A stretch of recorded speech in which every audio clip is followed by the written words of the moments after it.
Hi అండి. ఈరోజు వచ్చేసరికి ఒక మంచి ఈవినింగ్ స్నాక్ అయితే చూపించబోతున్నా. ఎలా చేయాలో చూసేద్దాం రండి.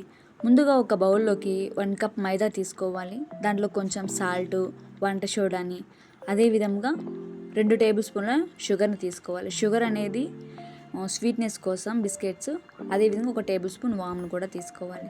2 టేబుల్ స్పూన్ల గీని యాడ్ చేసుకోవాలి. గీ లేకుంటే ఆయిల్ అయినా కొంచెం వేడి చేసి వేసుకోవచ్చు. ఇలా మంచిగా కలుపుకోవాలి. పిండి మొత్తం ఇలా ముద్ద చేస్తే ముద్ద కట్టేంత వరకు ఉంచుకోవాలి. ఇలా చేయడం వల్ల క్రిస్పీగా వస్తాయి బిస్కెట్స్.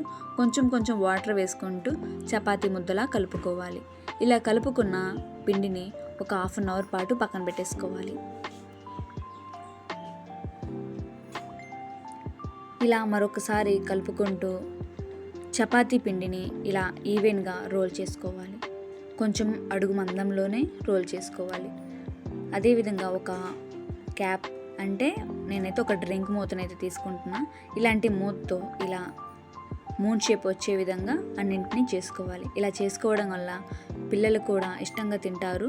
అదేవిధంగా పెద్దవాళ్ళు కూడా దీన్ని బాగా లైక్ చేస్తారు. సో ఈవినింగ్ టైంలో ది బెస్ట్ స్నాక్ అని కూడా చెప్పొచ్చు. సో ఇలా అన్నింటినీ ఇలా మూన్ షేప్లో చేసుకోవాలి.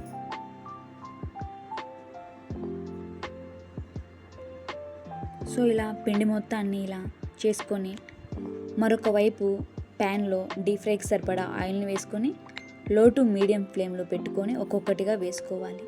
లేకుంటే అన్నీ పొంగిపోతాయి. సో ఇలా ఒక్కొక్కటిగా వేసుకుంటూ బిస్కెట్స్ని బాగా ఫ్రై చేసుకోవాలి. ఇలా గోల్డెన్ బ్రౌన్ కలర్ వచ్చేంత వరకు ఉంచుకొని సర్వ్ చేసుకుంటే కాజు బిస్కెట్స్ రెడీ. సో ఇలా చిన్నపిల్లలు కూడా చాలా ఇష్టంగా తింటారు. వీటిలో కారం చల్లుకొని తింటే ఇంకా బాగుంటాయి.